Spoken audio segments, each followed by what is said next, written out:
నేను యాసంగి పంట నువ్వు కొనాలని కేంద్రం మీద ఏం పేరు దాని పేరు జంతర్ మంతర్ కాడ పిల్లి విత్తిరిగాని లెక్క నేను ధర్నా చేస్తా అంటున్నాడు. మరి మేము ఇక్కడ వర్షాకాల పంట కొను అని చెప్పి నీ ఫామ్ హౌస్కి వస్తాము లేకపోతే నీ గజ్వేల్కి వస్తామంటే మమ్మల్ని అడ్డుకునేది ఎందుకు? ధర్నా చౌక్ వద్దన్నావు, ధర్నా చౌక్ వద్దని ధర్నా చౌక్ని ఎత్తేసిన రేకంగా మళ్ళీ ఈయననే వరి దీక్ష చేసినట్టుగా చేసి ఆడ కూర్చొని కేంద్రం మీద ఫైట్ చేయడానికి చేసిండు. మాకున్న నిరసన చెప్పే హక్కును కాల రాసే హక్కు నీకెక్కడి? ప్రతిపక్షాలుగా మేము ప్రశ్నించే హక్కు మాకున్నది, మేము పంట పరిశీలించే హక్కు ఉన్నది. అదే గజ్వేల్లో నువ్వు ముఖ్యమంత్రిగా ఉంటున్నా, ముఖ్యమంత్రిగా ఎలగబెడుతున్న ప్రాంతంలో వరి పంట ఎందుకు కొనట్లేదో తెలవాల్సిన అవసరం ఉన్నది. ఇప్పటికి వచ్చిన 50% పంటలో 30% పంట ఎందుకు కొనగలిగినావు? 20% పంట కొనలేకపోయినావు. రేపు సంక్రాంతి వరకు వచ్చే పంట 100% కనుక పంట వస్తే నీ మొహానికి వరిని కొనే ప్రభుత్వం ఆయుధని చెప్పి అలా ప్రజలకు తెలవాలి కదా. ప్రజలు మమ్మల్ని తిడుతున్నారు. ఇలా మీరు కాంగ్రెస్ వాళ్ళు ఎందుకు రైతుల పక్షాన కొట్లాడట్లేరు అంటున్నారు. కాంగ్రెస్ పార్టీనే కదా ఐకేపీ సెంటర్లు పెట్టింది, కాంగ్రెస్ పార్టీనే కదా మార్కెట్ యార్డ్లను పెట్టింది, కాంగ్రెస్ పార్టీనే కదా ఇప్పుడు ఎల్లంపల్లి ప్రాజెక్టును కట్టింది, కాంగ్రెస్ పార్టీనే కదా నాగార్జున సాగర్ని కట్టింది. ఇలా రైతును నేను 10 లక్షల మెట్రిక్ టన్నుల నుంచి మొదలు పెడితే దేశవ్యాప్తంగా ఇలా దాదాపు నేను అనుకుంటున్నా 40 కోట్ల మెట్రిక్ టన్నుల పంట ఈ దేశంలో రావడానికి కాంగ్రెస్ పార్టీ, అది బాక్రానంగల్ నుంచి మొదలు పెడితే మొన్న కట్టిన కొమరం భీం ప్రాజెక్టు వరకు కూడా దేశంలో. ఇవాళ ఇక్కడ 1,00,000 కోట్లు పెట్టి 3 ప్యాకేజీలు, అది కొండపోచం ఒకటి, రంగనాయకం ఒకటి, ఇంకా మల్లన సాగర్ కానీ కాళేశ్వరం కట్టబట్టి నీళ్ళన్నీ వచ్చేట మొత్తం దేశం మొత్తం బారుతుందట. ఇప్పుడు దేశం మొత్తం ఈ తెలంగాణ ప్రభుత్వమే పండించేటట్టు వరి ఇంకో రాష్ట్రం పండించినట్టు మాట్లాడుతాడు. ఆ పక్కనున్న ఆయన కానీ పేరు జగన్, వాళ్ళ రాష్ట్రంలో కూడా పంట పంతనే ఉన్నది. అది 5వ రాష్ట్రం. మరి 5వ రాష్ట్రంలో పంటకు సమస్య లేనిది పేద రాష్ట్రమైన ఆంధ్రప్రదేశ్కు లేనిది ఈ తెలంగాణలో బియ్యం పంచాయతీ ఎందుకు వస్తున్నది అంటే రైతుల వడ్లు కొని ఇవాళ పార్బాయిల్డ్తో తను లబ్ధి పొందాలని ఒక ఎత్తుగడ దీంట్లో ఉన్నది. ఎందుకంటే రా రైస్, పార్బాయిల్డ్ రైస్, ఈ రా రైస్ పార్బాయిల్డ్ రైస్ యొక్క బిజినెస్ ఇవాళ రేవంత్ రెడ్డి గారు మీతో బయటికి పోయేటప్పుడు చెప్తారు ఆ వివరాలన్నీ కూడా. ఇలా వడ్లు కొనకపోవడానికి కారణం ఇంకొక మిత్రుడు చెప్తున్నాడు, పక్క రాష్ట్రాల నుంచి తక్కువ ధరకు తీసుకొచ్చి ఇక్కడ పార్బాయిల్డ్గా మార్చి ఇక్కడ ప్రజలకు అమ్మే పరిస్థితి వచ్చిందని. ఇదే సన్నాలు వేయమన్నావు కదా, హాస్టళ్లకు సన్న బియ్యం పెడతా అన్నావు కదా, మరి అదే సన్నాలు కొని హాస్టళ్లకు ఇవ్వచ్చు కదా. ఇప్పుడు 20 రూపాయల నుంచి మొదలు పెడితే 50 రూపాయల వరకు కిలో బియ్యం ఇలా మార్కెట్లో ఉంది. మరి కిలో 50 రూపాయలు తగ్గనప్పుడు వడ్లకు ఎందుకు డిమాండ్ తగ్గింది? ఇది ప్రభుత్వం ఉద్దేశపూర్వకంగా తాను వ్యాపారం చేసుకోవడానికి చేస్తున్న కుట్ర. కాబట్టి నేను అంటున్నా, కేంద్రమైనా రాష్ట్రమైనా కాంగ్రెస్ పార్టీ చూసినట్టుగా రైతులను ఎవరు చూడలేకపోయింది. కారణాలు ఏవైనా కావచ్చు. ఈరోజు వడ్లే కొనలేని వాళ్ళు ఓట్లు కొనడానికి మాత్రం ముందుకు వస్తున్నారు. 10,000 రూపాయల కోటు కొన్న దరిద్రులారా, రైతుల వడ్లెందుకు కొనరని చెప్పి అలా కాంగ్రెస్ పార్టీ ప్రశ్నిస్తున్నది. దానికోసమే రేవంత్ రెడ్డి గారు ఇలా నీ ఫామ్ హౌస్ కాడికి వస్తా అన్నాడు.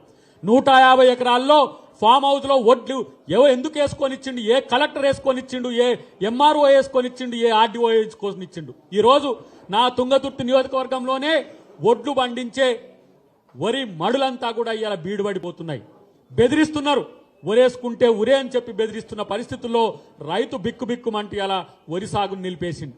రేపు ఇదే వరి పండకుండా వడ్లు రాకుండా ఉంటే బియ్యం రేట్లు 100 రూపాయలకు పోతే ఇలా ఎవరు కొంటారని చెప్పి అలా ఆలోచించాల్సిన అవసరం ఉంది. కాబట్టి 2 గంటలకు ఇక్కడి నుంచి డెఫినెట్ గా గజ్వేల్ పోతాం. ఫామ్ హౌస్ లో మేము చెప్పింది వాస్తవమా లేదా అనేది నిరూపించే ప్రయత్నం చేస్తాం. దమ్ముంటే ప్రభుత్వం ఒక రిప్రజెంటేటివ్ని పెట్టమనండి, ఇక్కడి నుంచే తీసుకుపోమనండి. రేవంత్ రెడ్డి గారితో పాటు మేమందరం వస్తాం. మేము ఫామ్ హౌస్ ను చూసే పరిస్థితి మీకు కల్పిస్తే నిజంగా దమ్మున్న ప్రభుత్వం, లేకపోతే ఇది దద్దమ్మ ప్రభుత్వం అని చెప్పి డిక్లేర్ చేస్తామని చెప్పి తెలియజేస్తున్నాం. మిత్రులారా, సిగ్గు లజ్జ ఉండాలి. రైతులు ఈరోజు కళ్ళంలో దస్తుంటే ఒక్కడు పట్టించుకోవట్లేడు. తగుదునమ్మా అని చెప్పి ఢిల్లీలో డ్రామాలు ఆడుతున్నారు మంత్రులు. నేను ముందే చెప్పిన కదా, వాళ్ళకి ఏందో తెలియదు, సోయలేని సన్నాసులు మంత్రులు. మీరు ఏం చెప్పిండ్రా భయ్ మీ కేసీఆర్? ఆడపోయి ఏం చేస్తుండ్రు? సలికి దస్తున్నామని చెప్పి మీడియా మిత్రులతో చెప్తున్నారు. పీయూష్ గోయల్తో ఆటలు ఆడుతున్నారు. మీరు పోయి అక్కడ ఎంపీలు కొట్టాల్సింది పార్లమెంటు ప్రజాక్షేత్రంలో, అది ప్రజలందరి వేదిక.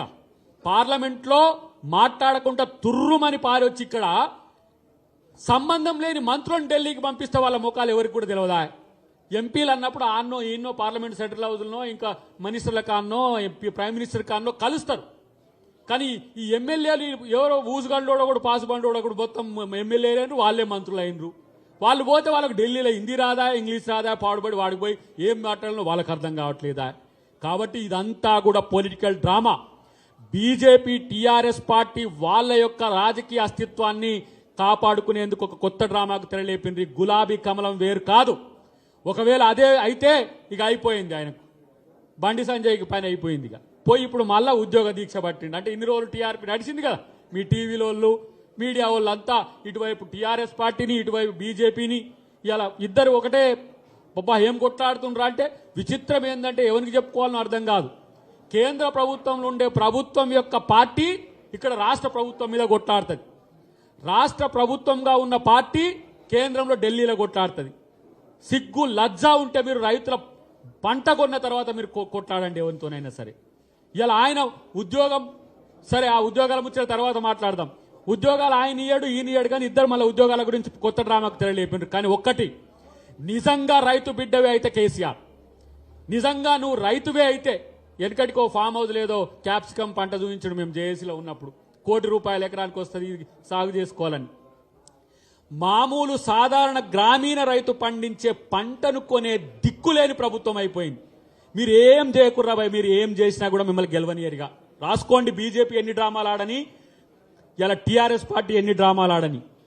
6.5-7 సంవత్సరాలకు మీ యొక్క పనితీరు తెలంగాణ ప్రజలకు, దేశ ప్రజలకు తేలిపోయి.